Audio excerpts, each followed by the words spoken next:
और ये अलवर से बड़ी खबर है। अलवर में सेक्स रैकेट का भंडाफोड़ किया गया। पुलिस ने 18 लोगों को गिरफ्तार किया है। गिरफ्तार लोगों में 10 युवतियां शामिल हैं। 3 होटल्स में पुलिस ने छापेमारी की। क्यूआरटी और सदर थाना पुलिस ने यह कार्रवाई की है।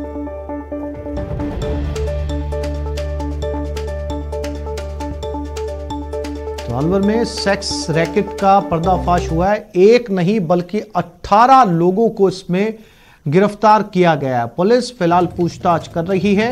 उम्मीद की जा रही है इनसे पूछताछ के बाद में जो कुछ खुलासे होंगे, जो जानकारी निकलकर सामने आएगी, उसके बाद में कुछ और गिरफ्तारियां भी हो सकती हैं। फिलहाल 3 होटलों के अंदर सेक्स रैकेट चलाए जा रहे थे और उनमें शामिल 18 लोगों को गिरफ्तार किया गया है।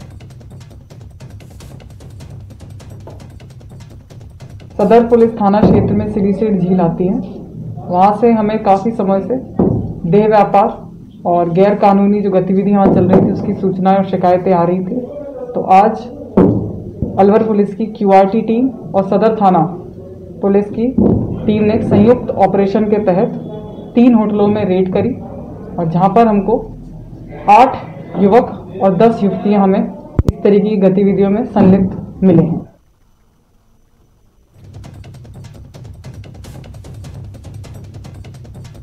और इसी खबर पर ज्यादा जानकारी के लिए बात करते हैं हमारे संवाददाता राजेंद्र शर्मा के साथ। राजेंद्र, 3 होटल के अंदर यह गोरख धंधा चल रहा था। 18 लोगों को एक साथ गिरफ्तार किया गया है। उम्मीद की जा सकती है कि इनसे जानकारी में कुछ और गिरफ्तारियां भी जो है वो सामने आएंगी, कुछ बड़े नामों का भी खुलासा हो सकता है।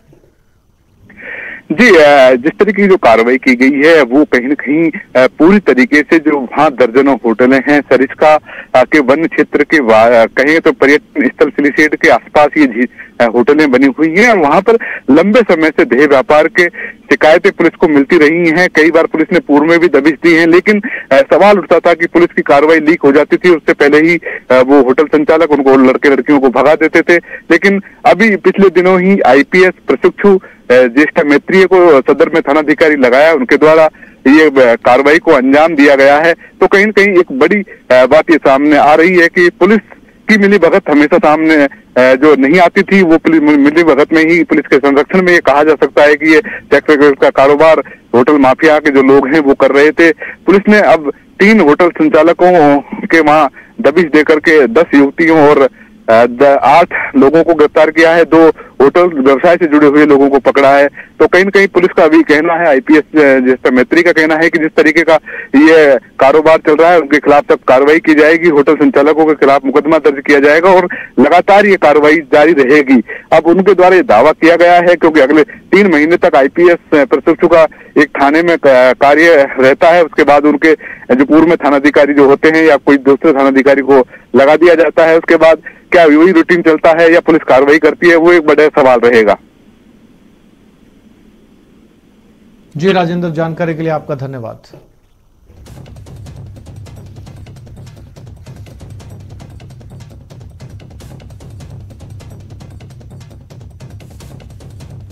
और उदयपुर से बड़ी खबर, कांग्रेस विधायक का धमकी भरा वीडियो वायरल हुआ। सरपंच पति को विधायक गजेंद्र शेखावत की धमकी, 3 साल तक राज रहेगा। गजेंद्र शेखावत ने कहा बगावत करने पर सरपंच को फटकार लगाई। 3 से 4 दिन पुराना ये वीडियो बताया जा रहा है। पार्टी के साथ रहने की नसीहत दे रहे हैं। उदयपुर के वल्लभ नगर से विधायक हैं गजेंद्र सिंह शेखावत।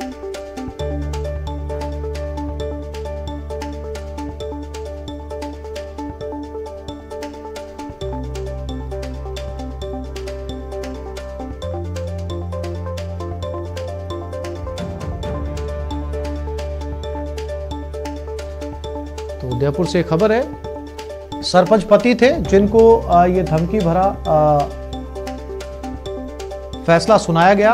कहा 3 साल तक हमारा राज रहने वाला है, ऐसा गजेंद्र शेखावत ने कहा। इस वीडियो के अंदर आप तस्वीरों के जरिए देख सकते हैं। बगावत करने पर सरपंच पति को ये फटकार लगाई गई है और कहा गया कि पार्टी के साथ बने रहें।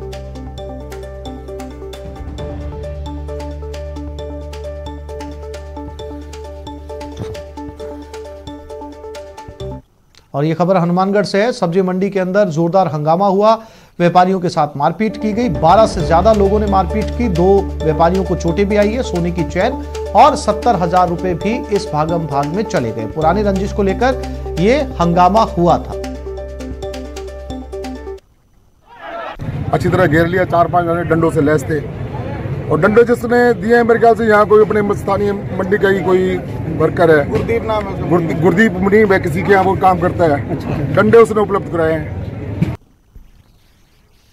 और कोटा के ढोठी गांव में शराब ठेके के सेल्समैन से मारपीट और लूट के 2 आरोपियों को पुलिस ने गिरफ्तार कर लिया। दोनों को काली सिंध नदी के पास जंगल से गिरफ्तार किया गया। बता दें कि 26 नवंबर को पीड़ित हेमराज ने 3 लोगों के खिलाफ लूट और मारपीट का आरोप लगाया था।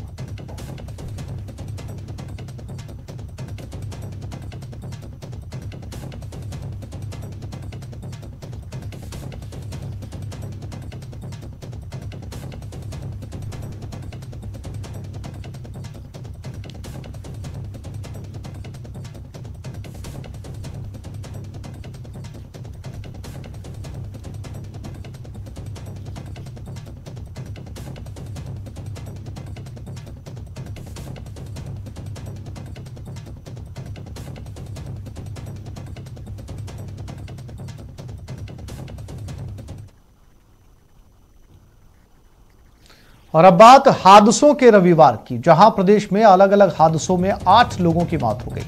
झालावाड़ में एक रोडवेज बस ने बाइक को टक्कर मार दी, जिसमें बाइक सवार 2 युवकों और एक बच्चे की मौत हो गई। वहीं नागौर के डेगाना में बड़ा सड़क हादसा हुआ, जिसमें 3 लोगों ने अपनी जान गंवा दी, जबकि चूरू में 2 बाइक की आमने सामने की भिड़ंत हो गई। इस हादसे में 2 युवकों की दर्दनाक मौत हो गई।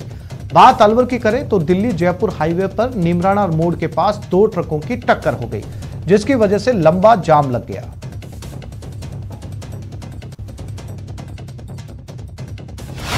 सड़क पर पसरा कार, जब मौत से टकराई जिंदगी, जिंदगी पर भारी रफ्तार, हादसों का रविवार।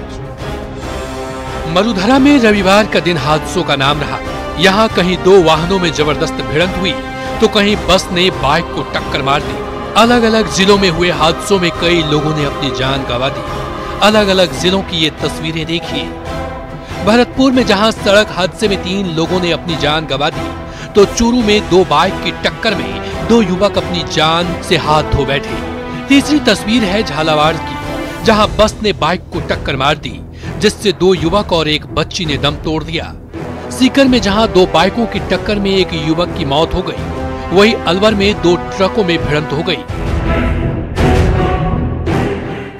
सबसे पहले बात करें भरतपुर की, तो यहां भरतपुर अलवर मार्ग पर पानहौरी गांव के पास पिकअप और ट्रक के बीच हुई जोरदार भिड़ंत में 3 लोगों की मौत हो गई और करीब 10 लोग गंभीर रूप से घायल हो गए।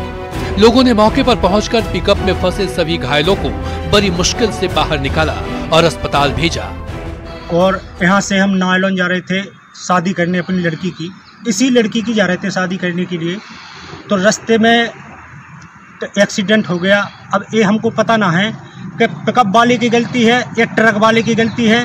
हम लोग तो सर पीछे बैठे थे और जो 3-4 लोग आगे बैठे थे उन लोगों को भी पैर टूट गए, हाथ भी टूट गए, 3 लोग भी एक्सपायर। कितने लोग थे गाड़ी में? हम और भी 12-13 आदमी थे सर गाड़ी में, 12-13 लोग थे और सारे घायल हो गए। 29 तारीख को सुबह करीब 6:15 बजे हमें सूचना मिली कि पानौरी और नारायणा के बीच में एक्सीडेंट हो गया है।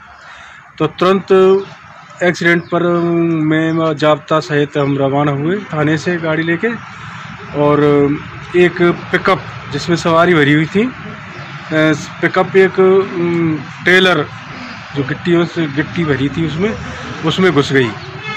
तो उसमें से सारे जाब्ते ने या गांव की मदद से वो सभी सवारियों को निकलवा कर हॉस्पिटल पहुंचाया।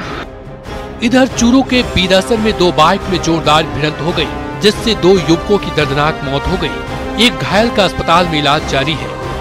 सूचना मिलने पर पुलिस मौके पर पहुंची और घटना की जानकारी ली। झालावाड़ के खानपुर थाना क्षेत्र के बाघेर घाटी इलाके में एक रोडवेज बस ने बाइक को टक्कर मार दी। हादसे में बाइक सवार 2 युवकों और एक बच्ची ने मौके पर ही दम तोड़ दिया। घटना की जानकारी मिलते ही मौके पर पहुंची पुलिस ने शवों को खानपुर अस्पताल भिजवाया। फिलहाल पुलिस ने घटनास्थल का मुआयना कर रोडवेज बस संचालक को डिटेन कर बस को अपने कब्जे में ले लिया है। वहीं सीकर के लक्ष्मणगढ़ की बंजारा बस्ती के पास दो बाइकों में आमने सामने की हुई जबरदस्त टक्कर में बाइक सवार एक युवक की मौत हो गई, जबकि एक युवक गंभीर रूप से घायल हो गया। घटना की सूचना मिलने पर लक्ष्मणगढ़ थाना पुलिस मौके पर पहुंची। गंभीर रूप से घायल एक युवक को सीकर रेफर कर दिया। इधर अलवर से होकर गुजर रहे दिल्ली जयपुर हाईवे पर नीमराणा मोड़ के पास दो ट्रकों में भिड़ंत हो गई, जिसके बाद हाईवे पर लंबा जाम लग गया। बताया जाता है कि हाईवे की सड़क पर एक ट्रक पलटा हुआ था, जिसमें दूसरे ट्रक ने जाकर टक्कर मार दी, जिससे दूसरे ट्रक का चालक ट्रक के केबिन में फंस गया। राजस्थान में जिंदगी पर रफ्तार भारी पड़े, इसलिए जिंदगी की कीमत को समझिए और वाहन चलाते समय किसी भी तरह की लापरवाही न बरतें। Bureau report, news 18 Rajasthan.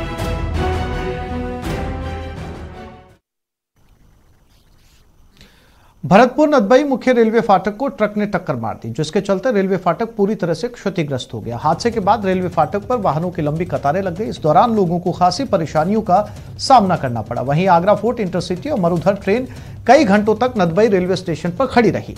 Railway प्रशासन ने पुलिस के सहयोग से रेलवे फाटक पर लगे जाम को हटवाया और ट्रेन को सुचारू रूप से चालू किया।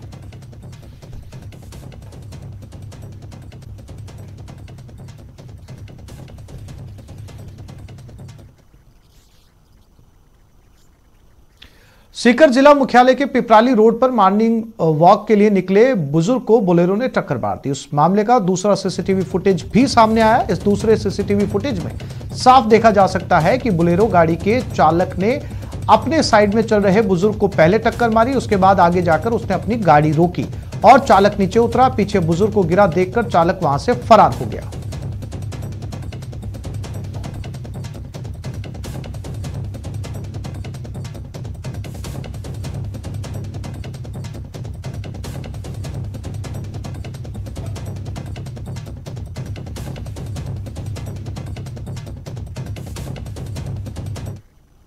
बाड़मेर के कौशलू गांव में जलदाय विभाग का पुराना ट्यूबवेल पिछले 4 दिनों से आग उगल रहा है।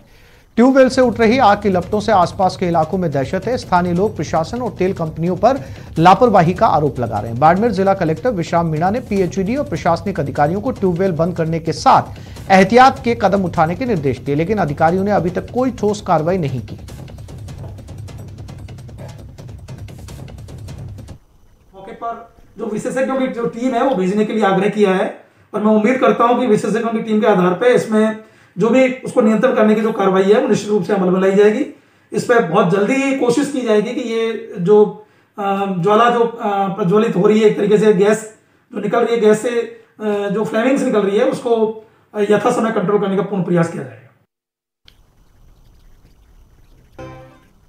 चूरू जिले के रतनगढ़ में 2 व्यापारियों के बीच मारपीट की घटना सामने आई। यहां दुकान बंद करवाने की बात को लेकर 2 व्यापारियों के बीच जमकर मारपीट की घटना हुई। इस दौरान जमकर लात घूंसे चले और लाठियां चली। घटना के दौरान पुलिस प्रशासन की लापरवाही भी सामने आई। बता दें कि कोरोना काल में जिला कलेक्टर के निर्देशों पर रविवार के दिन बाजार बंद रहते हैं, लेकिन पूजा मार्केट के कॉर्नर पर फुटवेयर की दुकान संचालित होने की सूचना पर फुटवेयर संघ के पदाधिकारी मौके पर पहुंचे और व्यापारी को समझाइश करने लग गए। इसी दौरान रेडीमेड दुकान संचालित करने वाले 2 व्यापारियों के बीच वाद विवाद मारपीट में तब्दील हो गया।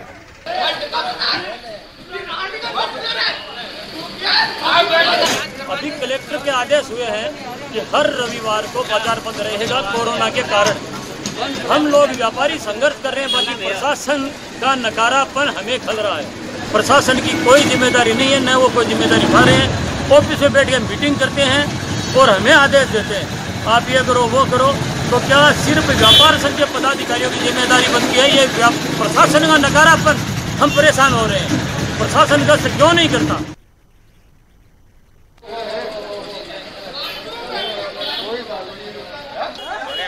और इसी खबर पर ज्यादा जानकारी के लिए बात करते हैं हमारे संवाददाता मनोज कुमार शर्मा के साथ। मनोज, अब मामला शांत हो चुका है या अभी भी बाजार में तनाव देखा जा सकता है? बिल्कुल, जो मामला है वो अभी शांत है। जो रतनगढ़ सीआई है वो मौके पर पहुंचे थे। दोनों पक्षों के अंदर समझाइश की गई और जिस तरह जिला कलेक्टर के द्वारा इस कोरोना संक्रमण को देखते हुए रविवार को बाजार बंद करने के जो आदेश हैं उस हवाले से और जो पूजा मार्केट की खुली हुई दुकानें थी उनको भी बंद करवाया गया और आगे से दुकानें नहीं खोलने का और उनको बताया गया और इसी तरह से उनको आश्वासन भी दिया गया कि आगे से जो पूरा रतनगढ़ है उस रतनगढ़ का बाजार रविवार के दिन कोरोना को देखते हुए और जिला कलेक्टर के आदेश के अनुसार बंद रहेगा। जी मनोज, जानकारी के लिए आपका धन्यवाद।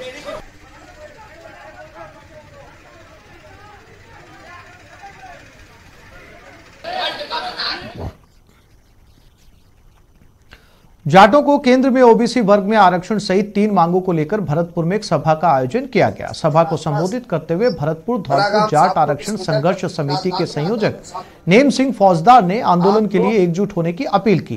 उन्होंने कहा कि कोरोना की वजह से जाट समाज ने सरकार को 20 दिन का समय दिया था, इसलिए सरकार ने जाटों की मांग पूरी नहीं की तो 20 दिनों के बाद जाट समाज आंदोलन का बिगुल बजा देगा। बहुत जरूरी है, समय मिलने पर जब पहले छात्रों बस्ती का सहयोग रहा, इस तरह छात्रों बस्ती और आसपास बड़ा गांव छात्रों के स्कूटर।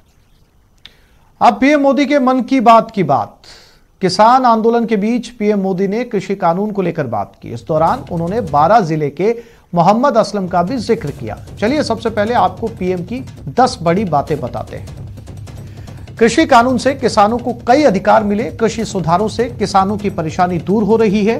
संसद ने कृषि सुधारों को कानूनी रूप दिया। कृषि कानून से खेती में नए आयाम जुड़ रहे हैं। 12 जिले के मोहम्मद असलम का जिक्र किया गया। मोहम्मद असलम किसानों को जागरूक कर रहे हैं। किसान उत्पादक संघ के सीईओ हैं मोहम्मद असलम। कैंप में बदलाव की ऊर्जा दिखाती है। यूनिवर्सिटी परिसर में मिनी इंडिया और युवाओं को सुनकर उनको प्रेरणा मिलती है।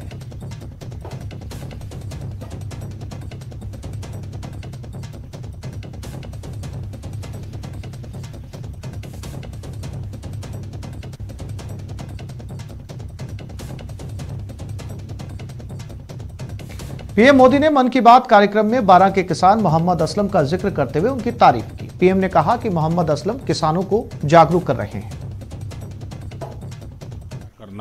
किसानों में जागरूकता बढ़ाने का ऐसा ही एक काम कर रहे हैं राजस्थान के 12 जिले में रहने वाले मोहम्मद असलम जी। ये किसान उत्पादक संघ के सीईओ भी हैं। जी हां, आपने सही सुना, किसान उत्पादक संघ के सीईओ। उम्मीद है बड़ी बड़ी कंपनियों के सीईओज को ये सुनकर अच्छा लगेगा कि अब देश के दूर दराज वाले इलाकों में काम कर रहे किसान संगठनों में भी सीईओज होने लगे हैं। तो साथियों, मोहम्मद असलम जी ने अपने क्षेत्र के अनेकों किसानों को मिलाकर एक व्हाट्सएप ग्रुप बना लिया है। इस ग्रुप पर वो हर रोज आसपास की मंडियों में क्या भाव चल रहा है इसकी जानकारी किसानों को देते हैं। खुद उनका एफपीओ भी किसानों से फसल खरीदता है, इसलिए उनके इस प्रयास से किसानों को निर्णय लेने में मदद मिलती है।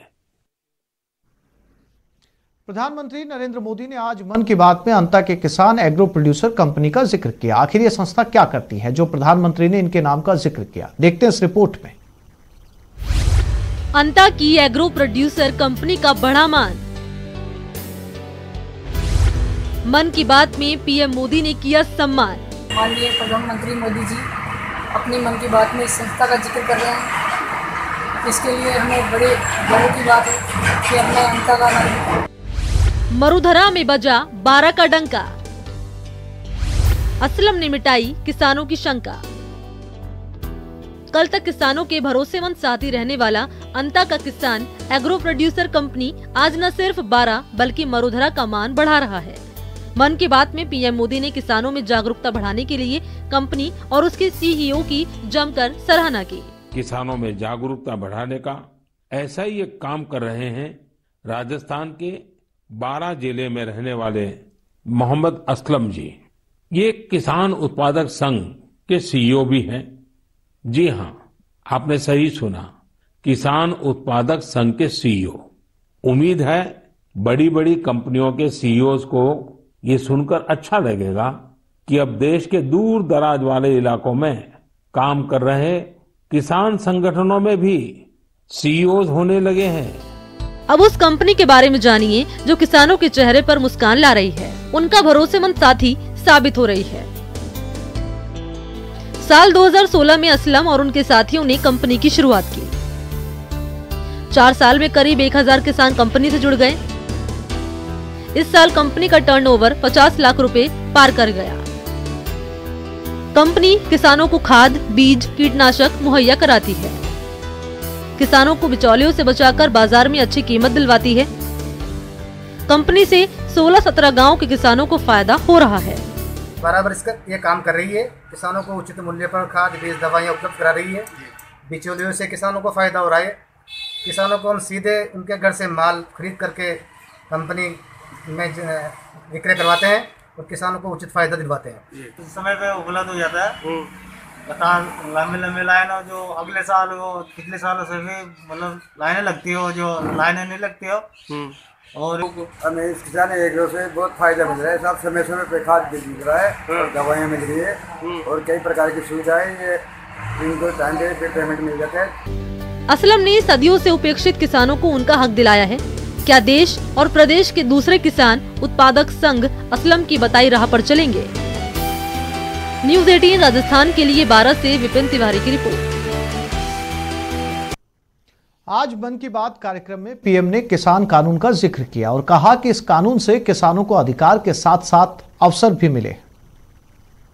काफी विचार विमर्श के बाद भारत की संसद ने कृषि सुधारों को कानूनी स्वरूप दिया। इन सुधारों से न सिर्फ किसानों के अनेक बंधन समाप्त हुए हैं, बल्कि उन्हें नए अधिकार भी मिले हैं, नए अवसर भी मिले हैं। सितंबर में जो पास हुए हैं, जो नए कृषि कानून बने हैं, वो उनके काम आए।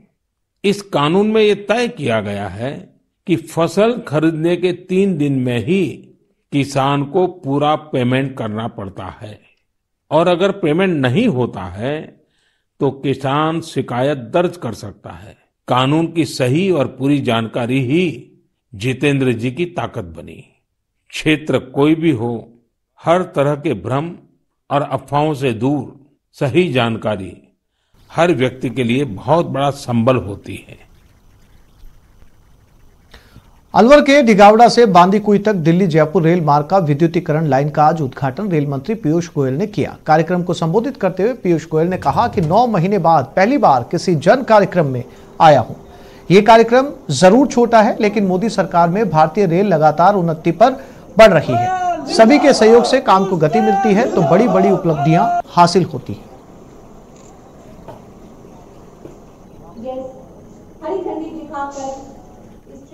इतनी तेज गति से डीएमआईसी का प्रोजेक्ट चल रहा है कि दोनों रूप से एक है कनेक्टिविटी, तो डेडिकेटेड फ्रेट कॉरिडोर पे हम तेज गति से चला रहे हैं। डेडिकेटेड फ्रेट कॉरिडोर का प्रोजेक्ट मैं स्वयं हर सोमवार को खुद रिव्यू करता हूं। इतना तेज गति उसको दे रहे हैं। जून 2022 तक भारत जब 75 वर्ष आजादी के सेलिब्रेट करेगा अगस्त 15 को, उसके पहले डेडिकेटेड फ्रेट कॉरिडोर चालू करने के लिए रेलवे परिवार प्रतिबद्ध है।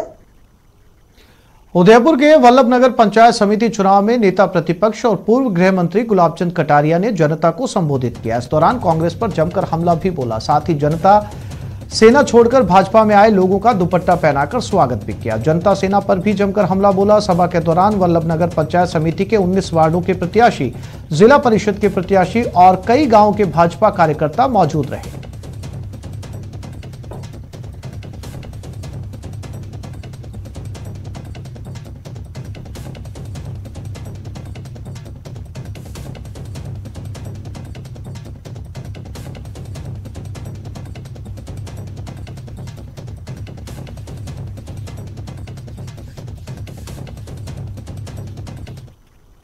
कोरोना काल में पिछले 9 महीने से स्कूल और कॉलेज बंद है। स्कूलों में शिक्षक पहुंच रहे हैं लेकिन बच्चे नहीं। ऐसे में इस समय का एक भी शिक्षक दंपति सदुपयोग करते हुए स्कूल को नया लुक देने के साथ ही बेस्ट शिक्षण सामग्री तैयार कर रहे हैं।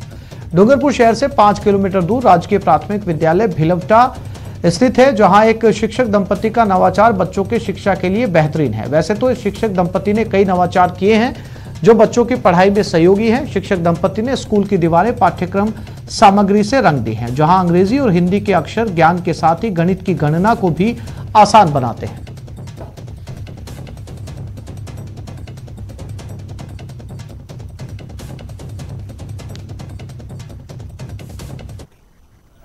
कबाड़ से जुगाड़ कुछ चीजें ऐसी होती है, जैसे मैं मार्केट से अगर मोती माला, गिनती माला लाता हूँ तो मेरे को 450 के आसपास की मिलती है। तो मेरे दिमाग में यह है कि मेरे इस गाड़ी की एक सीट थी, उसकी सीट कवर ऐसे मोती वाली थी, तो ये टूट गई थी। तो मैंने उसको क्या किया, सारे मोती निकाल लिए और इसको कलर्ड कर लिया अलग अलग भागों में 10-10 का। तो उससे क्या है कि बच्चा इसके साथ गिनना सीखेगा, काउंट करना सीखेगा, एडिशन सीखेगा। बच्चे वैसे रंग से ज्यादा आकर्षित होते हैं, ये तो हम सब जानते हैं। और बच्चे के अपन भी होते हैं, बड़े भी होते हैं रंगों से आकर्षित। तो कुछ इनको ऐसा अलग से सिखाने के लिए कुछ अलग दिखेगा तो बच्चा जल्दी सीखेगा, ये हमारा मानना है। तो मैं अगर ऐसे इसको किताब से पाठ पढ़ाऊंगी तो पढ़ने में इसको दिक्कत महसूस होती है। तो मैंने क्या किया, इसको सिखाने के लिए मैंने ऐसे छोटे छोटे कुछ चार्ट बना दिए, ऐसे चार्ट बना दिए ताकि बच्चों इनको देखकर जब मैं पूछूंगी बेटा ये क्या लिखा है तो वो आराम से बताएगा उसको। और वो समझ रहा है कि मैं खेल रहा हूँ, लेकिन मेरा काम दोनों तरफ, उसका खेलना भी हो जाएगा और उसका पढ़ना भी हो जाएगा।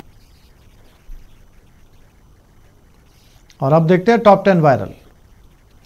बिहार के सिवान से सड़क पर ही दे दनादन वाला वीडियो सामने आया।